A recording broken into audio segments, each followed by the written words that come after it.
Dans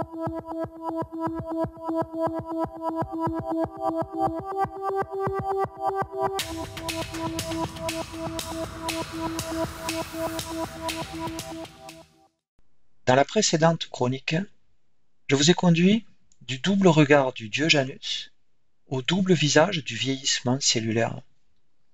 Cette chronique vous emmènera de la fin tragique de la cité de Pompéi à la découverte d'oasis de vie au fond des océans.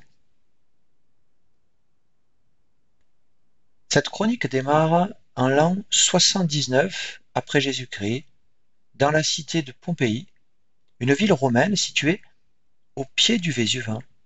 Le Vésuve est un volcan dont la précédente éruption a eu lieu 3500 ans avant Jésus-Christ, mais elle n'a laissé aucune trace dans la mémoire des habitants de la région. En l'an 62 après Jésus-Christ, le Vésuve a manifesté des signes d'activité avec un fort tremblement de terre, responsable de dommages importants dans Pompéi, mais aussi dans la ville voisine d'Herculanum. Et probablement le 24 octobre de cette année 79, le Vésuve va entrer en éruption. Pline le Jeune, qui deviendra un consul romain, est alors âgé de 17 ans et il vit chez son oncle adoptif à Mycène, un port militaire romain situé à proximité de Pompéi.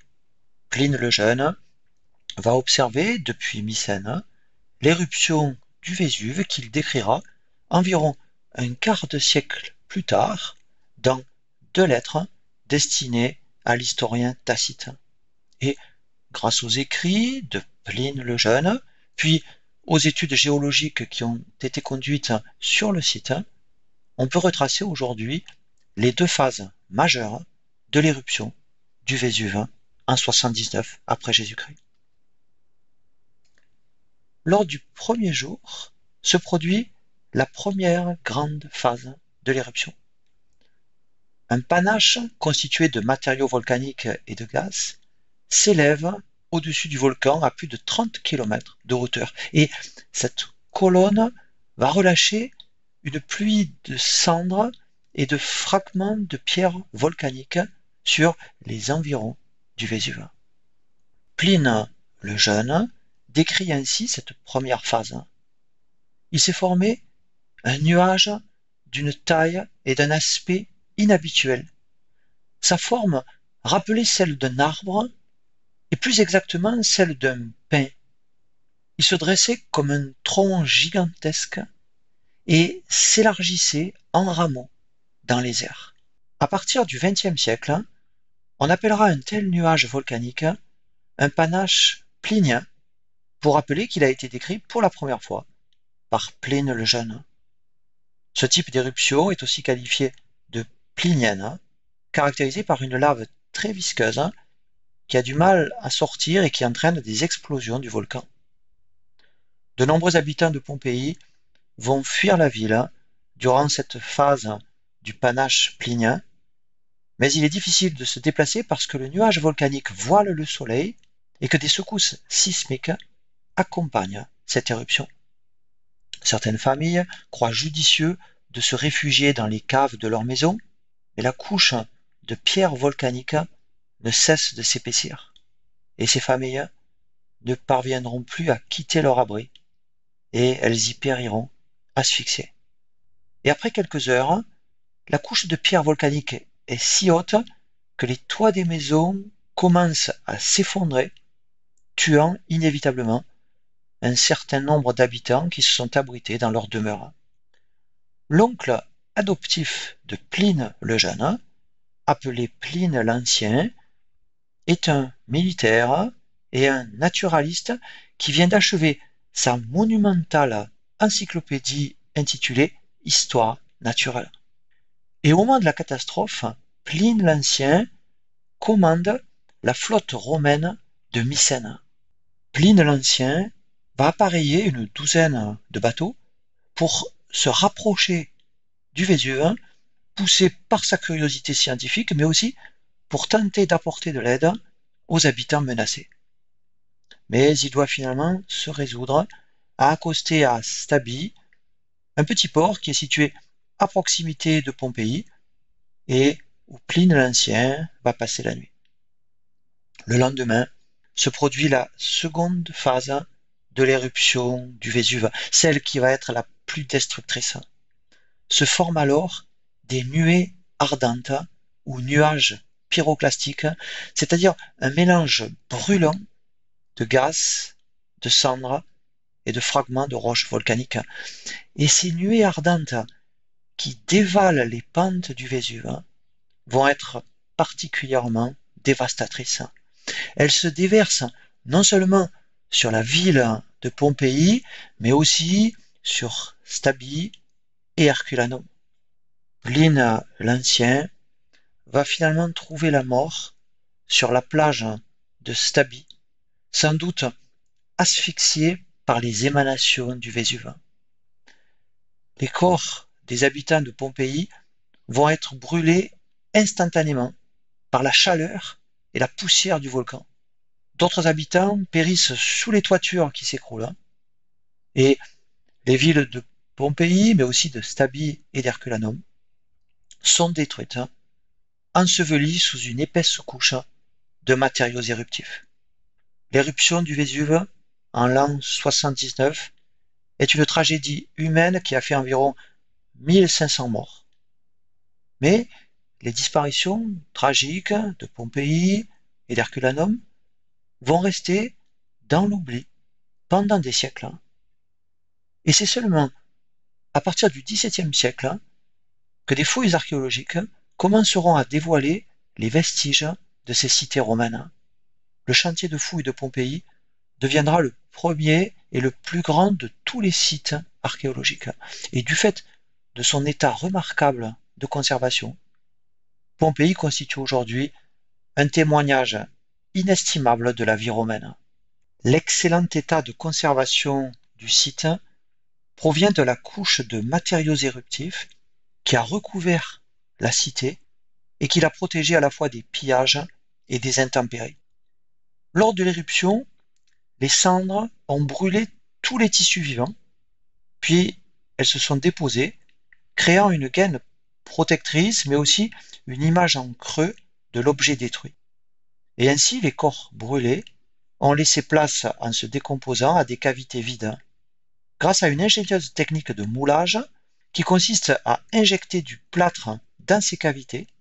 On peut voir aujourd'hui les habitants de Pompéi dans l'attitude où la mort les a surpris. Depuis l'éruption de 79, le Vésuve est entré en éruption plus d'une trentaine de fois.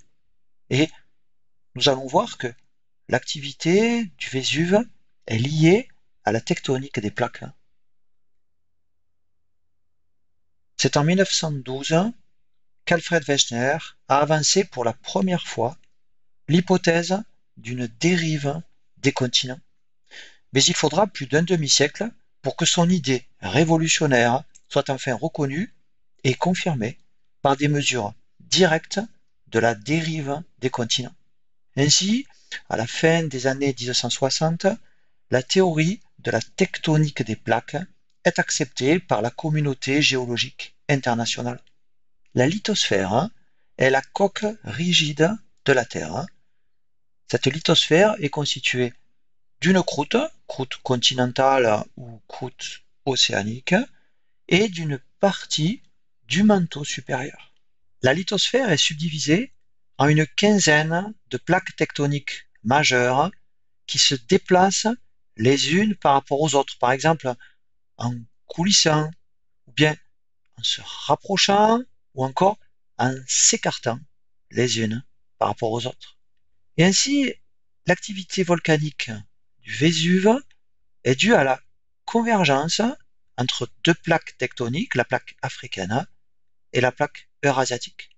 La plaque africaine, formée d'une croûte océanique, va plonger sous la plaque eurasiatique, formée d'une croûte terrestre, entraînant la fermeture du bassin de la Méditerranée. Cette plongée d'une plaque océanique sous une autre plaque est appelée la subduction et elle provoque des séismes produits par le frottement entre ces deux plaques. Ainsi, sous le Vésuve, la plaque africaine atteint une profondeur de près de 300 km. À ces profondeurs, les hautes températures et les hautes pressions vont entraîner une déshydratation de la plaque plongeante. L'eau ainsi libérée va induire une fusion hydratée du manteau présent en dessus de la plaque plongeante, ce qui produit des laves que l'on va retrouver, par exemple, dans les émissions du Vésuve. Les plaques tectoniques peuvent donc converger lors du processus de subduction, mais elles peuvent aussi diverger. Par exemple, au milieu de l'océan Atlantique se trouve une ride océanique appelée une dorsale, au niveau de laquelle deux plaques océaniques vont s'écarter l'une par rapport à l'autre. Une telle zone de divergence de plaques est couplée à une remontée du manteau entre ces deux plaques, permettant la formation continue de croûtes océaniques de nature basaltique par refroidissement du magma qui remonte. En 1977, les géologues John Corliss et John Edmond font une plongée avec le submersible Alvin de la marine américaine à 2600 mètres de profondeur au large des Galapagos sur la dorsale océanique du Pacifique Est. Leur objectif est de mettre en évidence une circulation d'eau chaude dans le plancher océanique.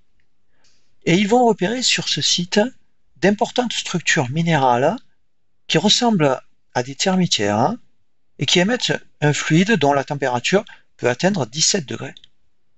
Et, à proximité de ces sources hydrothermales, ils découvrent une communauté exubérante d'animaux formés de bivalves géants, de gros crabes, de grands poissons à forme d'anguille et de longs vers protégés dans des tubes blancs et dont émergent des branchies rouges vifs. Et cet étonnant oasis de vie vient contraster avec le caractère dépeuplé des fonds océaniques.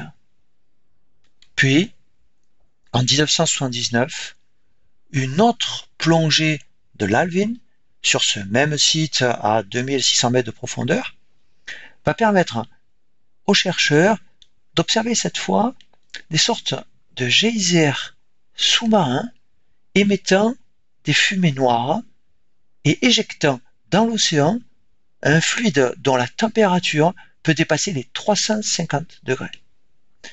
Et tout autour de ces cheminées hydrothermales, qu'on appelle aussi des fumeurs noirs, vit une communauté exubérante d'animaux. Et parmi ces animaux est notamment observé un ver qui vit dans un tube blanc et qui sera appelé le ver de Pompéi. En effet, rappelant les habitants de Pompéi qui reçurent une pluie mortelle de cendres et de pierres volcaniques, les vers de Pompéi, fixés sur la paroi des fumeurs noirs, reçoivent une pluie de cendres et subissent des émanations de gaz toxiques dans un environnement réchauffé par le fluide hydrothermal. Depuis 1979, de très nombreux sites hydrothermaux océaniques ont été découverts, occupés par des communautés spécifiques d'êtres vivants qui peuvent varier selon les sites, et ainsi des centaines de nouvelles espèces ont été identifiées dans ces Pompéi sous-marins. Ces sites sont présents au niveau des zones très actives d'un point de vue tectonique et notamment au niveau des dorsales océaniques parce que cet hydrothermalisme océanique est une conséquence indirecte du processus d'expansion des plaques océaniques qui se déroule au niveau des dorsales. L'eau de mer, dont la température est au départ de 2 degrés, va s'infiltrer dans la croûte océanique, puis elle s'échauffe sous l'effet de la chaleur du magma qui est présent sous la dorsale. Là, sous une forte pression et par température élevée, des échanges chimiques ont lieu entre les roches et l'eau. Puis, sous l'effet de la pression, le fluide chaud va remonter vers le plancher océanique et sa composition continue de se modifier au contact des roches qu'il traverse. Une solution hydrothermale, acide, chaude, réductrice, riche en éléments métalliques et en gaz, va ainsi rejaillir au niveau des dorsales. La pression hydrostatique à des profondeurs de 3000 mètres atteint 300 atmosphères, ce qui augmente la température d'ébullition de l'eau au-delà de 400 degrés. Et ainsi, l'eau qui ressort peut donc atteindre des températures exceptionnellement élevées de 350 à 400 degrés. Cette eau très chaude est rejetée dans l'eau froide de la mer, ce qui conduit, dans le voisinage immédiat de ces émanations, à la précipitation instantanée de certains éléments chimiques, essentiellement des sulfures de métaux lourds. Et ainsi, les éléments précipités vont former des édifices minéraux dont la hauteur peut atteindre plusieurs mètres de haut. Les réactions de précipitation conduisent aussi à la formation de la fumée noire typique émise par ces fumeurs noirs. Il existe aussi des fumeurs blancs émettant un fluide blanc contenant notamment du sulfate de calcium et dont la température est inférieure à celui qui est émis par les fumeurs noirs. Le milieu de ces sources hydrothermales océaniques est donc caractérisé par une forte pression hydrostatique, l'absence de lumière, la présence de très peu d'oxygène, un pH local très acide, la présence de fortes concentrations en sulfure de métaux lourds et en gaz tels que le méthane et le sulfure d'hydrogène, et certains éléments tels que les métaux lourds et le sulfure d'hydrogène sont très toxiques pour les animaux. Les fumées émises par ces cheminées hydrothermales forment aussi une fine pluie de particules de sulfure de fer qui retombent sur le sol. Et ce milieu est également très instable parce qu'il est situé dans une zone de distension active d'un point de vue tectonique avec le fonctionnement de failles et avec épanchement du magma qui va former la croûte océanique. La durée de vie de ces sites est donc limitée dans le temps. Et ainsi, des fumeurs peuvent s'arrêter à un moment de fonctionner alors que d'autres vont se former un peu plus loin. Et les communautés d'êtres vivants qui occupent ces sites vont donc devoir se déplacer au cours du temps le long de la vallée axiale de la dorsale. Cet environnement inhospitalier, obscur, instable, toxique, pouvant atteindre localement des températures élevées, paraît donc défavorable à la vie. Et il n'est pas sans rappeler la cité de Pompéi au moment de l'éruption du Vésuve. Mais dans ce milieu extrême vivent pourtant des organismes qualifiés d'extrémophiles. On a par exemple découvert en 1997, près d'un fumeur noir de la dorsale médio-atlantique, une archée appelée Pyrolobus fumari qui peut vivre et se multiplier jusqu'à 113 degrés et dont la croissance est impossible pour des températures inférieures à 90 degrés. Cette archée est qualifiée d'hyperthermophile. près de Fumeur Noir, a aussi été découvert un animal étonnant qui vit dans un tube et qui porte le nom de Riftia. Ce nom vient de rift océanique, qui est le fossé d'effondrement situé au milieu d'une dorsale océanique. Le nom complet de cet animal est Riftia pachyptila, pachyptila signifiant plume épaisse parce que sa branchie rouge vif ressemble à une plume épaissie. Cet animal a été découvert en 1977 dans la dorsale du Pacifique Est. Il est classé dans les annélides polychètes sédentaires. Ce ver géant a une taille qui peut aller de 60 cm à près de 3 mètres. Il forme des groupes de plusieurs dizaines à plusieurs centaines d'individus qui vivent fixés sur le fond, à la base des cheminées hydrothermales, dans des zones où la température va de 5 à 25 degrés. Ce ver vit dans un tube organique blanc que cet animal sécrète. Ce ver souple et blanc possède un panache branchial rouge vif, qu'on appelle aussi la plume, et qui émerge du tube. Ce tube, composé notamment par de la chitine, permet au Riftia de se protéger des prédateurs et des conditions difficiles de son environnement.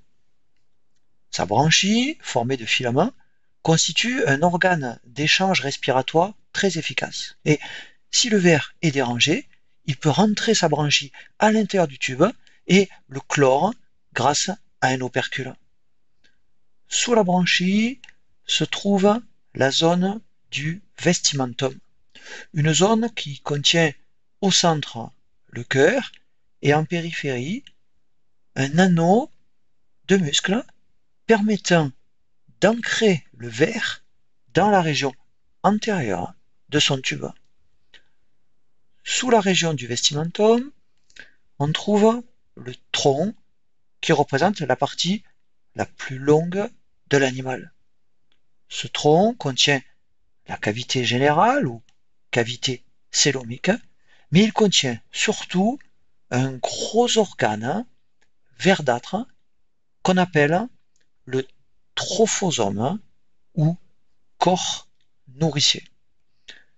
À l'extrémité postérieure du ver se trouve une courte région segmentée qu'on appelle l'opistosome et qui permet au ver de se fixer à la base de son tube. Mais, curieusement, ce ver n'a ni bouche, ni tube digestif, ni anus, et on peut se demander comment le Riftia parvient à se nourrir. Dans l'environnement des fumeurs noirs, on trouve de nombreuses bactéries libres. Le Riftia baigne donc dans un milieu grouillant de bactéries qui pourraient lui servir d'aliment. Mais comme ce ver est dépourvu de système digestif, il lui est impossible de consommer les bactéries libres de son environnement. Et en fait, les cellules de son trophosome, cellules qu'on appelle des bactériocytes, contiennent de très nombreuses bactéries. Et ces bactéries représentent plus de la moitié du poids total de l'animal et elles réalisent le processus de chimiosynthèse grâce à leur capacité à oxyder le sulfure d'hydrogène. Dans un milieu éclairé, la photosynthèse est le processus qui permet, par exemple, aux végétaux chlorophylliens de produire leur propre matière organique à partir de matières minérales et de l'énergie solaire. Et ces végétaux sont ensuite le point de départ de chaînes alimentaires. Mais En milieu océanique profond, il n'y a pas de lumière et donc pas de photosynthèse. Et ce sont les bactéries chimiosynthétiques qui sont alors le point de départ des chaînes alimentaires de ces oasis des profondeurs. Les bactéries chimiosynthétiques sulfo-oxydantes sont chimio-litho-autotrophes.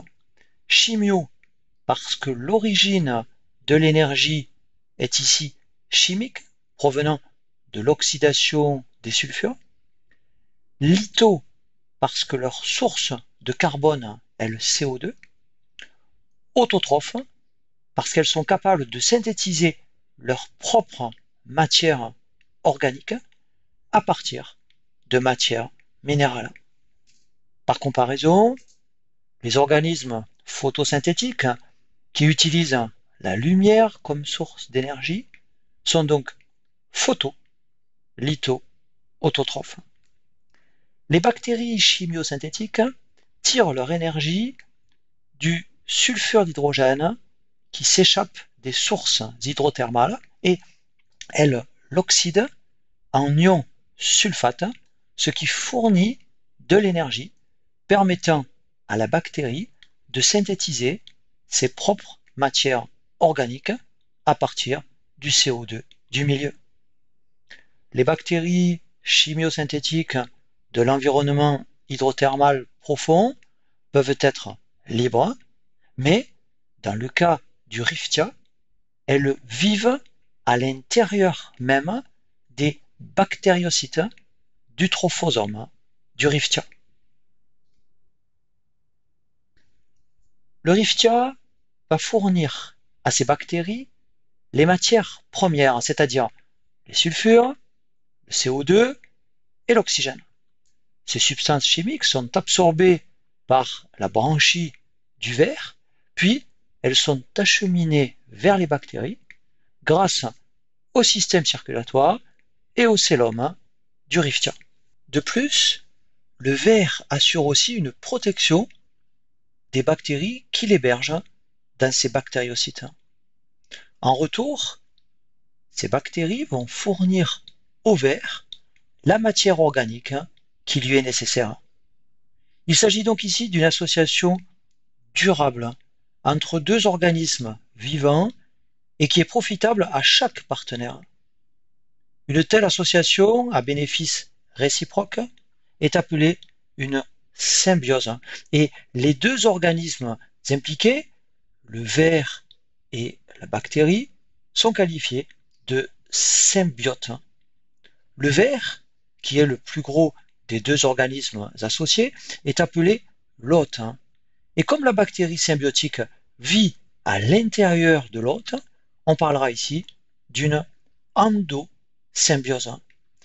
La bactérie vivant ici à l'intérieur même de cellules de l'hôte, la bactérie est qualifiée d'endosymbiote endocellulaire.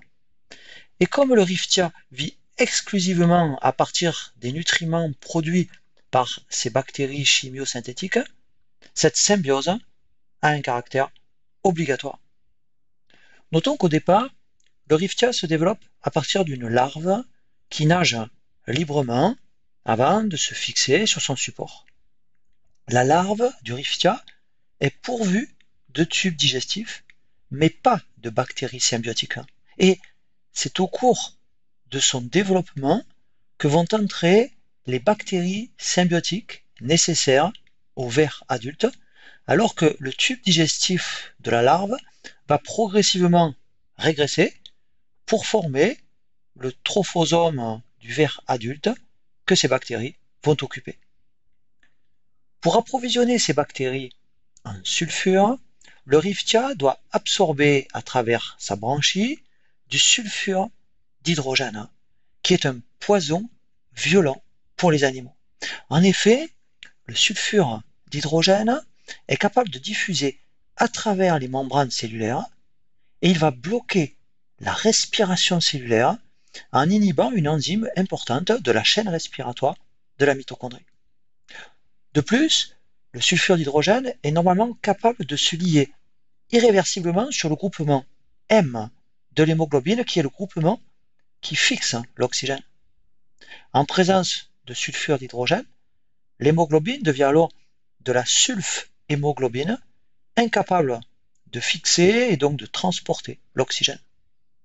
Or, dans le milieu où vit le riftia, la teneur en oxygène est très faible et le ver a besoin d'oxygène pour ses bactéries, mais aussi pour son propre métabolisme aérobie. De plus, le sulfure d'hydrogène est une molécule qui, en présence d'oxygène, est rapidement oxydée. Or, ce sont, chez le riftia, ces bactéries endosymbiotiques qui doivent normalement oxyder le sulfure d'hydrogène. Il faut donc éviter que l'oxygène et le sulfure d'hydrogène n'entrent en contact l'un avec l'autre. En fait, l'hémoglobine du riftia est très différente de la nôtre et elle est particulièrement bien adaptée aux divers problèmes que je viens d'évoquer. Contrairement à notre hémoglobine qui est contenue dans des globules rouges, c'est-à-dire dans des cellules, l'hémoglobine du riftia est extracellulaire et elle circule librement dans les vaisseaux et dans le cellome de ce ver. Notre hémoglobine est formée de 4 sous-unités protéiques associées chacune à un groupement M, et chaque M peut fixer une molécule d'oxygène. Mais contrairement à notre hémoglobine, celle du riftia est formée par de très nombreuses sous-unités protéiques fonctionnelles, portant chacune un groupement M, ce qui lui permet de fixer et de transporter une beaucoup plus grande quantité d'oxygène. De plus, l'hémoglobine du riftia est très concentrée puisqu'elle occupe plus de 30% du volume total du ver. La teneur et la structure de l'hémoglobine du riftia permettent ainsi d'accroître l'efficacité de la fixation et du transport d'oxygène dans un milieu de vie qui est très pauvre en oxygène. Mais les sous-unités fonctionnelles de l'hémoglobine du riftia ont aussi la particularité de posséder 2 sites différents de fixation. Un site qui fixe seulement l'oxygène et un site qui lie spécifiquement et avec une grande affinité le sulfure d'hydrogène. L'existence de ces 2 sites différents permet à l'hémoglobine du riftia de véhiculer simultanément l'oxygène et le sulfure. De par sa grande affinité pour le sulfure d'hydrogène, l'hémoglobine du riftia empêche ainsi le sulfure d'hydrogène de diffuser à travers les membranes cellulaires et d'aller empoisonner le métabolisme aérobie du ver.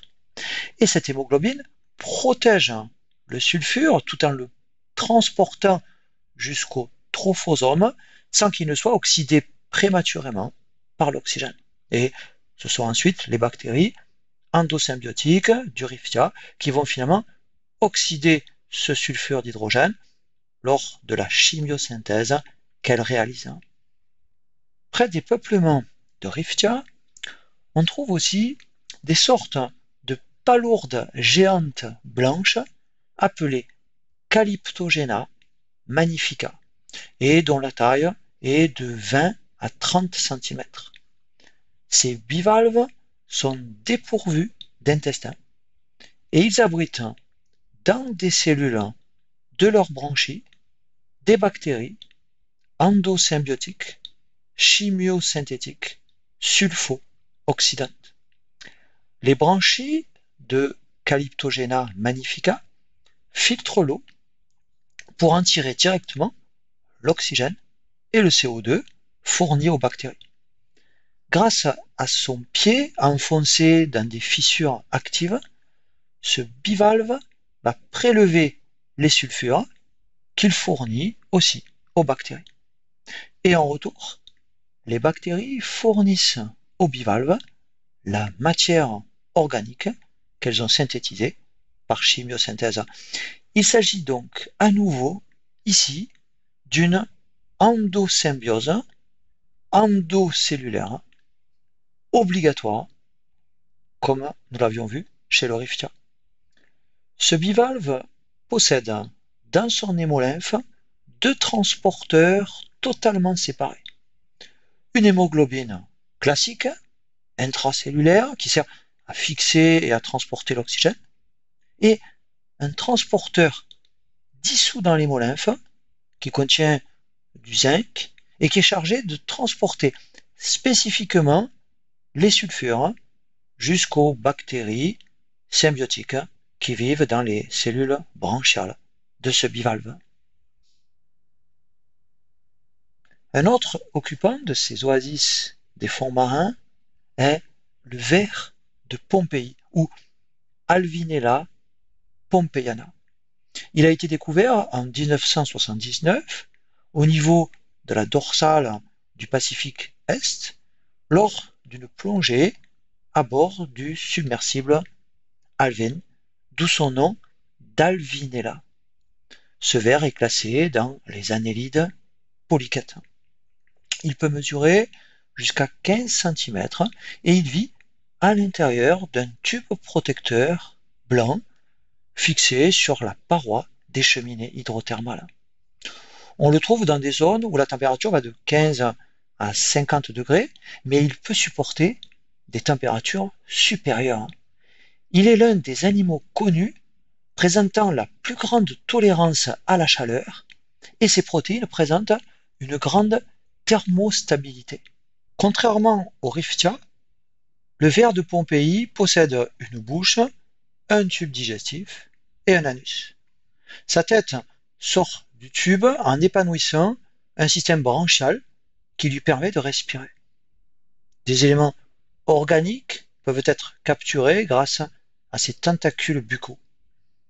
Ce ver porte dorsalement de longs filaments qui sont des bactéries ectosymbiotiques tégumentaires, filamenteuses, pouvant jouer un rôle détoxifiant. Le ver de Pompéi possède une hémoglobine présente dans des cellules du cellum et une hémoglobine vasculaire extracellulaire. Et ces deux hémoglobines ont une forte affinité pour l'oxygène, permettant au ver de Pompéi de faire face au manque d'oxygène du milieu. Comme chez le riftia, pour se protéger de la toxicité des métaux lourds, le ver de Pompéi possède des métallothionéines, c'est-à-dire des protéines qui contribuent à la détoxification des tissus en fixant de grandes quantités de métaux. Les bactéries chimiosynthétiques jouent un rôle essentiel dans les réseaux trophiques des écosystèmes hydrothermaux. Elles jouent le rôle des organismes photosynthétiques, des écosystèmes classiques qui dépendent de la lumière. Et ainsi, dans les écosystèmes hydrothermaux, la lumière en tant que source d'énergie est remplacée par l'énergie libérée par l'oxydation des sulfures. On trouve dans ces écosystèmes des animaux se nourrissant de bactéries libres ou bien des animaux ayant établi une relation symbiotique avec des bactéries. On rencontre aussi des animaux suspensivores qui se nourrissent à partir de particules de matière organique en suspension. On trouve aussi dans ces écosystèmes hydrothermaux des animaux carnivores tels que des poissons et des crabes. D'autres animaux sont des charognards se nourrissant d'animaux morts. La recherche en milieu océanique profond est extrêmement limitée par le développement et par le coût des technologies. Mais étudier ces écosystèmes présente de nombreux intérêts, comme celui de découvrir de nouvelles espèces et de comprendre les stratégies qu'elles ont pu développer pour pouvoir vivre dans ces milieux extrêmes. Étudier ces écosystèmes permet aussi de progresser dans notre compréhension des mécanismes qui sont à l'origine de la vie, car le milieu occupé par ces êtres vivants est probablement assez proche des conditions qui régnaient lorsque la vie est apparue sur la Terre. La reconstitution de l'histoire phylogénique des espèces hydrothermales s'avère être aussi d'un grand intérêt. De plus, l'étude de ces écosystèmes présente de nombreuses applications à la fois biotechnologiques et agroalimentaires. Par exemple, on peut utiliser des enzymes de bactéries ou d'archées thermophiles ou hyperthermophiles. Un autre exemple est celui du ver de Pompéi qui produit de l'alvinélicine, un peptide antimicrobien que le ver utilise pour tuer certaines bactéries, mais qui peut être aussi un antibiotique efficace pour combattre, par exemple, des bactéries qui sont pathogènes pour l'homme ou qui sont pathogènes pour des animaux d'aquaculture. Mais ces sites sont aussi convoités pour leurs ressources pétrolières et minérales. Et si nous voulons préserver ces fragiles Pompéi des fonds des mers, il nous faudra apprendre à conserver et à gérer leur fascinante biodiversité. Le Vésuve détruisit, il y a 20 siècles, la cité romaine de Pompéi. Puissions-nous éviter de détruire à notre tour les équilibres fragiles de ces Pompéi des fonds océaniques.